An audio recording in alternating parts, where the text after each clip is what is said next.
Hello, welcome back to the May Summit School District Spotlight. I'm Kirsten Anderson, Director of Communications. I'm here with Consuelo Redhorse, Board President, and Lisa Webster, our Board Vice President. And we are going to be talking about the May 15th board meeting that occurred last night and some of the decisions that we made around compensation, the McCain property and housing, athletic fees, and of course, some of our monitoring reports.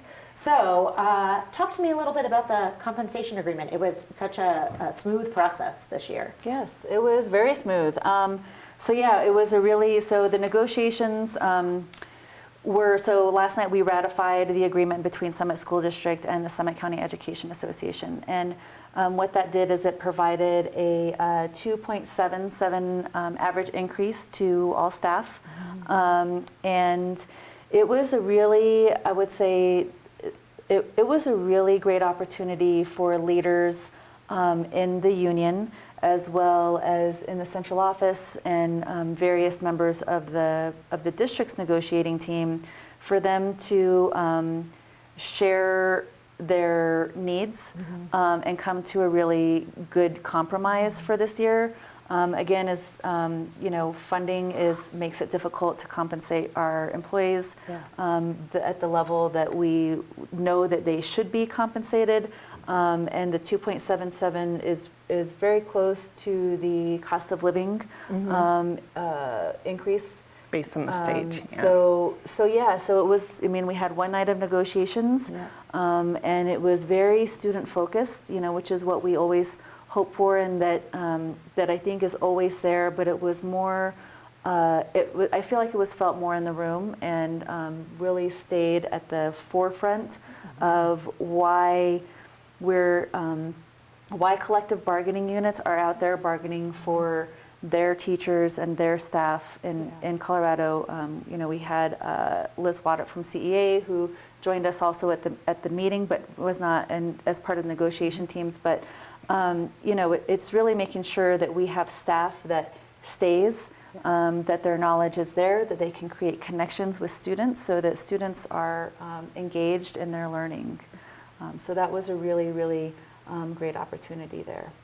I think that comes on the heels of a year of making sure that we had consistent meetings, that we were hearing one another. Yes. And I think as you look across the state, we just said it in our last segment that school funding is hard, and the way the system is set up, it makes it hard to compensate our teachers the way we would like to. And so the collective effort is on making changes there, and working together, right, for the best of the students. Right. Yep. And there's more work to do. Yes. We'll continue advocating, on so many levels with different education associations, and I think there's a really big push to get our community involved. I think that's really, really important for the community to understand how it works, and how the decisions on the state level ultimately flow down pretty strongly into our local community. As well as the decisions on the federal level. Yes. Absolutely. Okay, let's talk about the next topic is the McCain property, and this is something that has been in the works and have lots of discussion about prior, and we finalized some details on that last night. Talk about that discussion. Sure. So we have been working with the town of Breckenridge for, at least on this aspect of this topic, for about a year, and we had discussions with them previously. And what this discussion was we have a 10-acre plot on the McCain property, which is just to the south of the BBC, or Breckenridge Building Center, where that would be used for potentially additional school facilities. The board made this decision based off of need for housing that's more affordable than what's at market for staff, and that we would get 35 units dedicated for staff that would be in perpetuity in this development. So what that would mean is, once the first 35 units were sold, the town of Breckenridge would keep us at a first right of refusal at that 35 unit capacity. Not that we wouldn't have ability to apply for the lottery, but we would have a minimum of 35 units within the runway project, which that is the project that is just to the south of, continuing to the south of CMC, or Colorado Mountain College. Which is a beautiful area there right along the river. It's so cool. What a neat opportunity for our staff. This is one solution amongst many that are needed to address housing needs within our staff. And I think the other thing we've talked about before is people do look at how gorgeous that property is and say, oh, the school district could make millions of dollars and solve a lot of budgeting problems if they just sold this property. And could we just recap again real quick why that's not necessarily the case? So we had a few appraisals done over the years, and because the board also, we had heard that, and so we wanted to make sure that we were doing our due diligence. Basically, the way that it's zoned is zoned for government use, and so it's not zoned for private development, for market value places, and so if it were to be sold, it doesn't have that, I would say, the lucrative ability to gain all sorts of money. Even if it did, it's a one-time dollar. And I think what's important about people understanding that is that the school district, 89% of our general fund goes to people. And so salary and benefits. And what that means is that even a one-time influx of money does not help solve the problem of continuing to be able to fairly compensate our employees and continue the programs that we have. So it could, maybe assist in one situation, but once the money is gone, it's gone, and then you lose the property as well. So this is kind of a really great opportunity to have something be forever.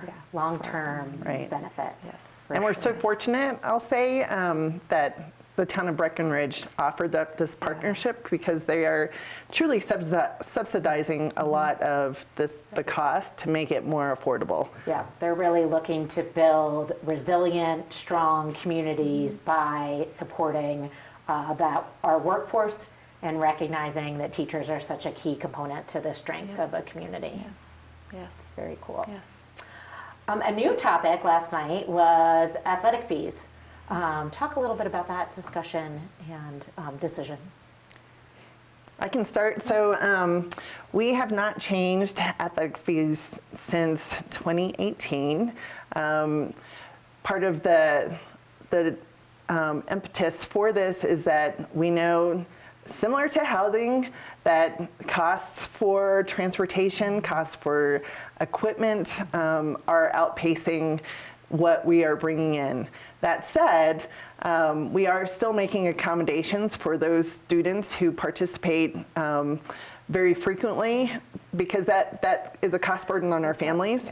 And also, we're working on getting more communications out to all of our families to make sure that they know that there isn't a social economic barrier, because we do offer scholarships that waive at least a portion of an athletic fee. Do you have anything else to add? And I would say also, because of the amazing work of our athletes, as well as the program and our coaches, our teams have been doing so great. So we've had a lot of extended seasons. And so again, those costs and the transportation to go with that is adding up. And so, I mean, it's amazing to see the great job of our students and the highlights and what it brings to their lives.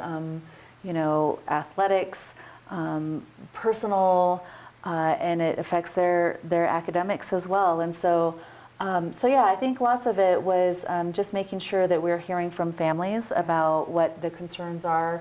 As Lisa mentioned, making sure that we have big communications with our families and letting them know what opportunities are available. We did have some grant writing by Mr. Bodor. by Mr. Bodor here at the high school to make sure, you know, and great appreciation as well to the Climax molybdenum mine that was able to support a grant to be able to provide those scholarships. So again, you know, we look at our community partners in this and being able to make sure that athletics are accessible. Yeah. And also, you know, we're also trying to make sure that we can continue the great programming that we offer to students. Yep, it's so fun to go watch our athletes in action. So if anyone hasn't had the chance to do that, go see a game, join us. And I would also add, not just athletics, but like our arts, Yes. right? The theater, speech and debate, those are all great things to Yes. go check out. Absolutely. Yes.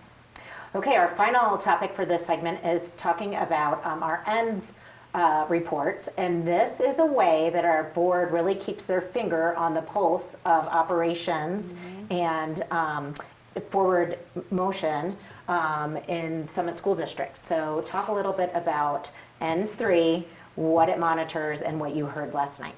Great.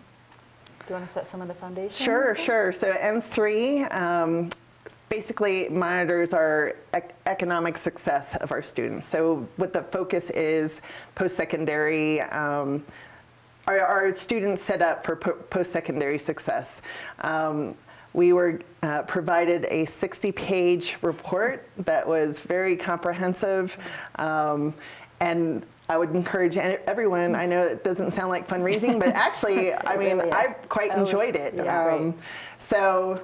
But I'll also say, if you want the shortened version, check out the View of the Summit that's coming out today.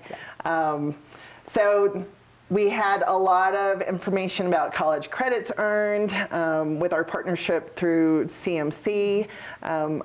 What was it like? We had 481 students participate, and each of them with the average credits earned of like 10.53. Pretty amazing. I mean, huge numbers. And work-based learning. So wait, just real quick. sorry. That credit, that means free college Yes. credit that you're not paying for later in a post-secondary environment. Correct. Yes. In this situation, it was the tuition value of these credits was $540,000. Yeah. So it's really amazing. And research shows that students who take concurrent enrollment classes while they're in high school are 23% more likely to enroll in college.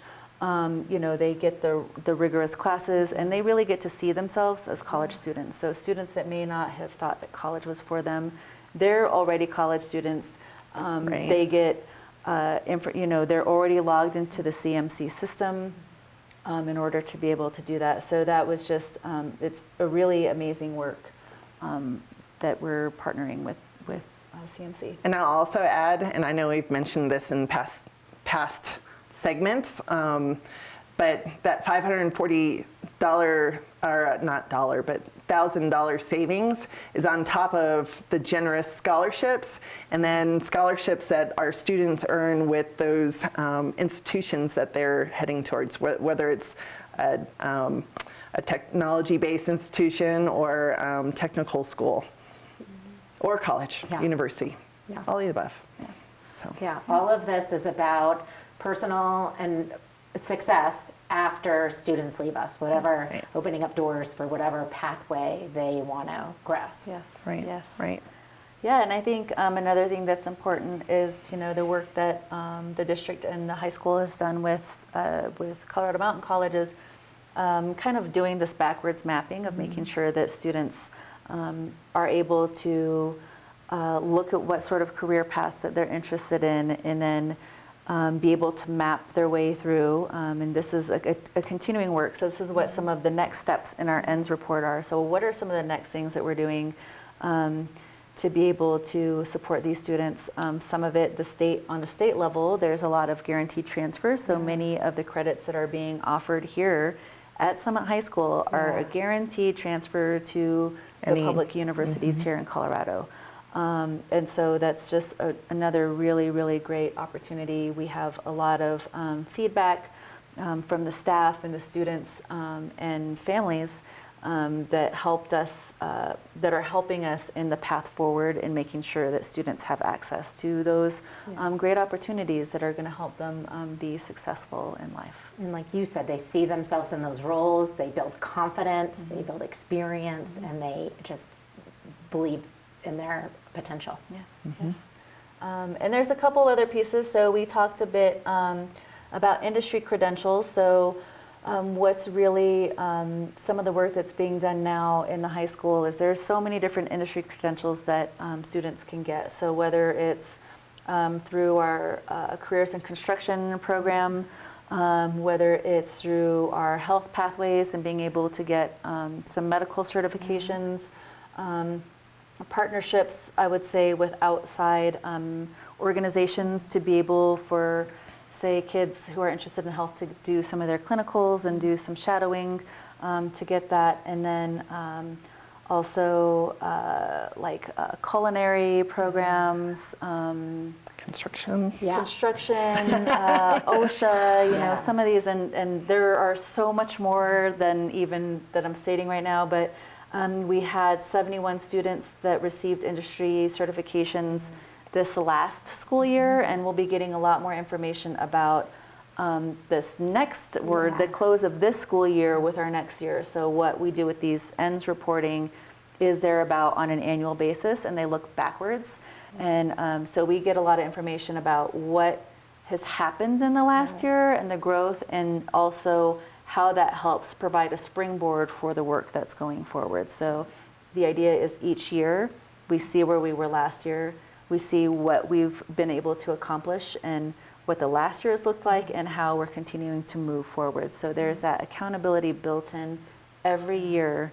So there's going to be past information, historical information. So if somebody wanted to follow from year to year to year to year, they'll be able to do that in a cohesive way that makes sense. Yeah, so much growth in this Future Ready Pathways initiative, and huge kudos to Ellen Clark and Doug Blake and Brittany Akers and the high school team here, and all of the teachers who are teacher leads, expanding these connections. I really encourage people to take a look at the course catalog on the Summit High School page, because it's just like, wow, these kids have so much opportunity, and the connections between them.